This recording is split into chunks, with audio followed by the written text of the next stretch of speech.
warahmatullahi wabarakatuh. Hai hai hai, semangat pagi anak-anak ustazah semuanya. Anak-anak yang ustazah sayangi, pada pembelajaran hari ini ustazah punya sebuah pantun nih. Iya. Pohon tinggi namanya kelapa, tumbuhnya di bawah cahaya yang redup.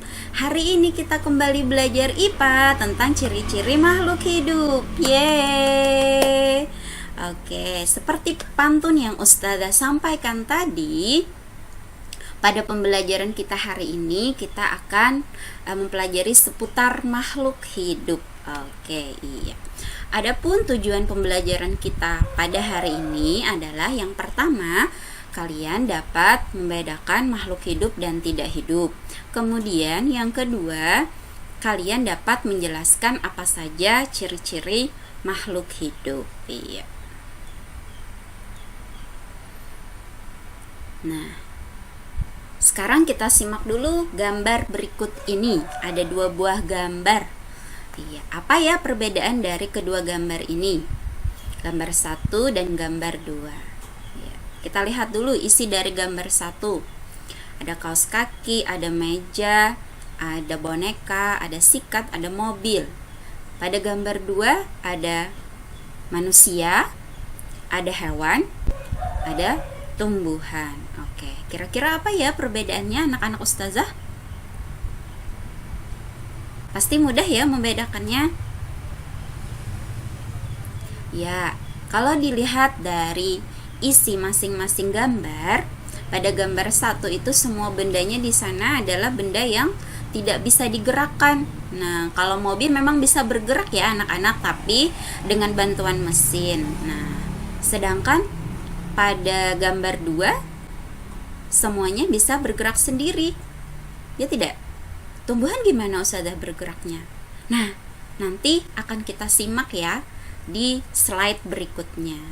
Ya, jadi perbedaan yang jelas dari gambar 1 dan gambar 2 adalah bahwa pada gambar 1 itu benda-bendanya tidak memiliki ciri-ciri atau gejala-gejala kehidupan. Nah, sedangkan pada gambar 2 semuanya diisi oleh makhluk hidup yang memiliki ciri-ciri atau gejala-gejala kehidupan. Iya, mantap anak-anak ustazah semuanya.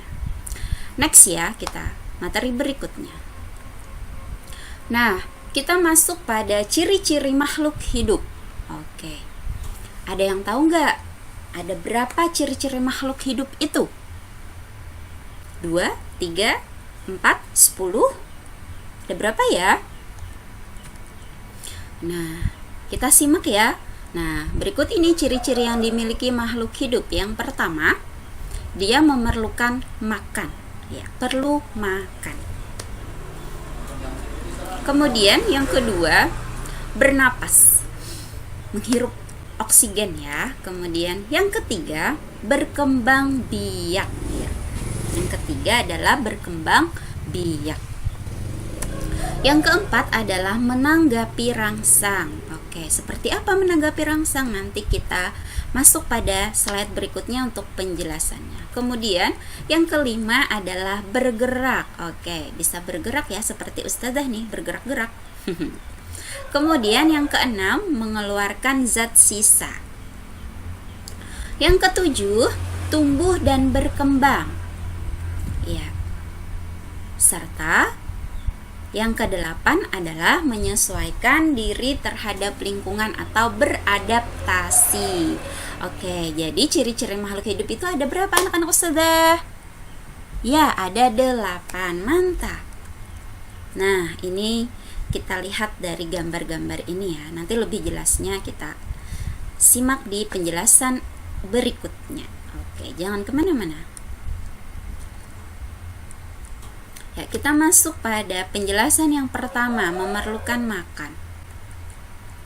Nah, fungsi makanan bagi makhluk hidup adalah sebagai sumber energi untuk bisa beraktivitas dan memperbaiki sel tubuh yang rusak. Nah, tuh gambarnya ada panda ya makan. Nah, kalau tumbuhan gimana ustazah? Dari mana sumber makanan tumbuhan itu? Ada yang tahu nggak? Nah, iya, sumber makanan tumbuhan itu bisa berasal dari air, dari unsur hara, nah dari pupuk yang kita berikan kepada tumbuhan kita. Nah, bisa juga dia memerlukan karbon dioksida dan cahaya matahari untuk proses fotosintesis atau proses memasak makanannya. Oke, jelas ya. Berikutnya, yang kedua adalah apa? Bernafas. Iya, bernafas. Bernafas adalah kegiatan menghirup gas oksigen dan mengeluarkan gas karbon dioksida. Oke, iya. Nah, setiap hari kita bernafas kan? Iya, bernafas. Kemudian ada sebuah pertanyaan nih, apa fungsi oksigen bagi tubuh kita? Ada yang bisa menjelaskan anak-anak ustazah? Apa itu fungsi oksigen bagi tubuh kita?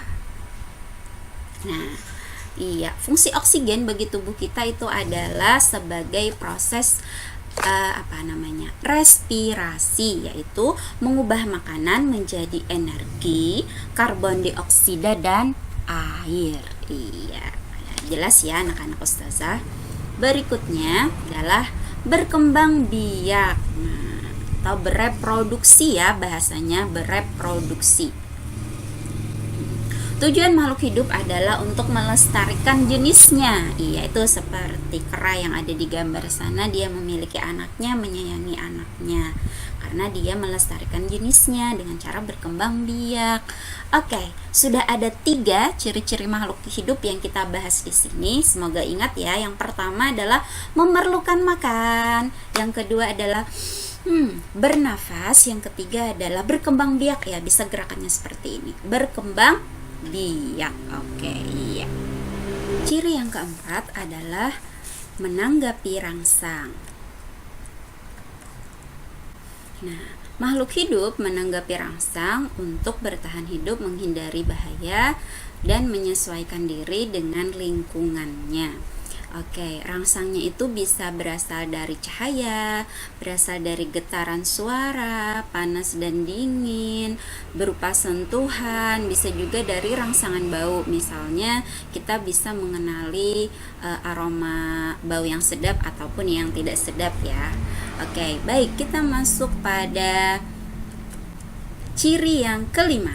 Oke, ciri yang kelima adalah bergerak. Nah, tujuan utama makhluk hidup bergerak adalah untuk memenuhi kebutuhannya. Iya. Manusia dan hewan mampu bergerak secara aktif atau berpindah tempat, misalnya untuk mencari makanan, kemudian untuk bergerak, misalnya berlari lah bagi manusia atau terbang bagi hewan. Nah, bagaimana dengan tumbuhan? Apakah tumbuhan juga bisa bergerak? Bisa atau tidak ya? Nah, tepat sekali, tumbuhan itu bisa juga melakukan gerakan.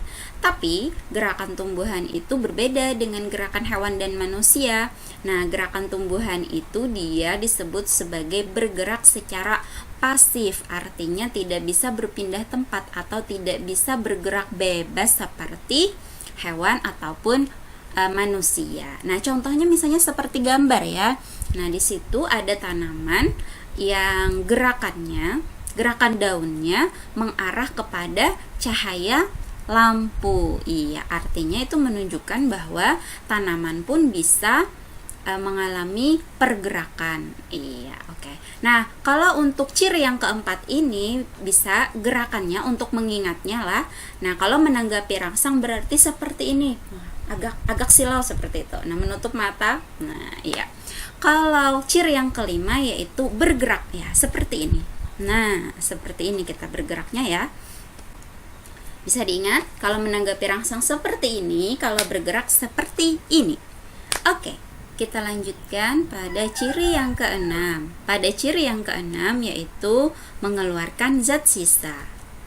Zat sisa atau sampah harus dikeluarkan dari dalam tubuh agar tidak mencemari tubuh dan mengganggu sistem kerja tubuh. Biasanya tubuh akan mengeluarkan zat sisa dalam bentuk keringat, bisa dalam bentuk urin dan juga dalam bentuk feses yang bentuk padatnya. Bagaimana Ustazah dengan tumbuhan? Apakah juga mengeluarkan zat sisa? Ya, tumbuhan juga mengeluarkan zat sisa. Nah, cara tumbuhan mengeluarkan zat sisa adalah dengan proses namanya transpirasi dan gutasi. Apa bedanya? Kalau transpirasi, pengeluaran zat sisanya dalam bentuk uap air, sedangkan gutasi itu dalam bentuk cair atau butiran-butiran airnya. Nah, baik, kita masuk pada ciri yang ketujuh. Oke, ciri yang ketujuh. Nah, ciri yang ketujuh adalah tumbuh dan berkembang. Nah, kita lihat itu ada biji tanaman, tumbuh akarnya, kemudian tumbuh daunnya. Ada lagi gambar di bawahnya, ada gambar manusia dari bayi, balita, anak-anak, kemudian remaja hingga menjadi dewasa. Nah, apa ya perbedaan antara tumbuh dan berkembang? Nah, kalau tumbuh artinya perubahan ukuran dan tidak dapat kembali ke ukuran semula atau namanya irreversible. Nah, kalaunya berkembang artinya adalah perubahan fungsi dari setiap organ menjadi lebih sempurna. Pertumbuhan hewan dan manusia itu biasanya bersifat terbatas, artinya hanya tumbuh sampai usia tertentu saja, sedangkan pada tumbuhan umumnya tidak ada batasan. Nah, berikutnya ciri yang ke-8 adalah beradaptasi. Nah, iya. Adaptasi adalah kemampuan makhluk hidup menyesuaikan diri dengan lingkungannya. Macam adaptasi ada 3, yaitu adaptasi morfologi, fisiologi, dan adaptasi tingkah laku. Nah, apa bedanya Ustazah? Mau tahu nggak? Iya. Nah, kalau morfologi biasanya itu artinya adaptasi atau penyesuaian diri dalam bentuk tubuhnya, ya bentuk tubuh ya. Misalnya seperti kaktus yang punya daun berupa duri karena berada atau tumbuh di daerah yang tandus. Oke, ya. Kalau adaptasi fisiologi, nah fisiologi itu artinya penyesuaian fungsi organ tubuh. Misalnya pada hewan unta yang memiliki punuk, memiliki punuk yang berfungsi untuk menyimpan cadangan air. Kemudian adaptasi tingkah laku adalah artinya penyesuaian diri berupa tingkah laku. Tingkah laku misalnya contohnya seperti cumi-cumi, yang mengeluarkan tinta ketika ada musuh yang mendekatinya. Jadi tujuannya adalah untuk melindungi dirinya. Untuk memudahkan mengingat ciri yang ke-6, kita gunakan gerakan lagi ya. Yang ke-6 tadi kan mengeluarkan zat sisa. Jadi gerakannya seperti ini. Nah, membuang. Nah, artinya mengeluarkan zat sisa. Oke, gerakan yang ke-6 seperti ini ya. Membuang, mengeluarkan zat sisa. Oke. Baik, untuk ciri yang ke-7, tumbuh dan berkembang, berarti gerakan kita seperti ini, tangan dari bawah ke atas, tumbuh dan berkembang. Nah, seperti itu ya, tumbuh dan berkembang. Oke, untuk yang terakhir, yang ke-8, cirinya adalah beradaptasi, berarti kita gerakannya seperti ini aja boleh. Ya, beradaptasi. Oke, iya. Nah, anak-anak Ustazah, semuanya sudah Ustazah jelaskan lah. Dari ciri-ciri yang pertama hingga ke-8 tentang ciri-ciri makhluk hidup. Nah, sebelum menutup pembelajaran hari ini, kita review dulu nih gerakan dari awal. Nah, ciri-ciri makhluk hidup itu apa aja tadi gerakannya? Yang pertama tadi apa ya? Masih ingat kan? Cirinya yang pertama apa? Memerlukan makan. Gerakannya seperti apa? Nah, ya, memerlukan makan. Oke. Yang kedua apa? Yang kedua adalah apa ini tadi? Bernafas. Iya, betul sekali, bernafas. Oke, sudah 2. Yang ketiga seperti ini apa? Seperti ini. Nah, seperti ini adalah berkembang biak. Iya, good, mantap. Kemudian kalau misalnya seperti ini tadi agak silau. Apa itu? Kayak orang kesilauan. Apa cirinya? Iya, menanggapi rangsang. Betul sekali anak Ustazah. Oke, kalau yang seperti ini, lari cepat-cepat. Seperti ini apa cirinya? Apa? Iya, mantap sekali. Itu adalah ciri bergerak. Oke, iya. Kalau yang seperti ini mengeluarkan zat sisa. Oke, kalau seperti ini iya, beradaptasi. Mantap. Terakhir yang seperti ini tangan ustazah berarti menunjukkan ciri apa?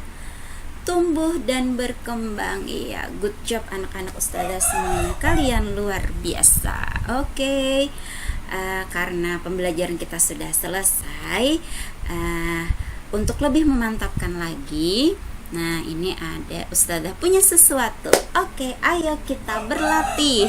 Nah, anak-anak ustazah tugasnya nanti memperhatikan 6 gambar ini. Nah, nanti kalian menyebutkan serta menjelaskan ciri-ciri makhluk hidup yang tepat dari masing-masing gambar itu, menunjukkan ciri yang mana. Nah, mudah aja kan anak-anak ustazah? Ya, tentu mudah sekali. Apalagi bagi yang sudah menyimak dari awal sampai akhir video dari ustazah. Oke, insya Allah ini saja yang bisa ustazah sampaikan.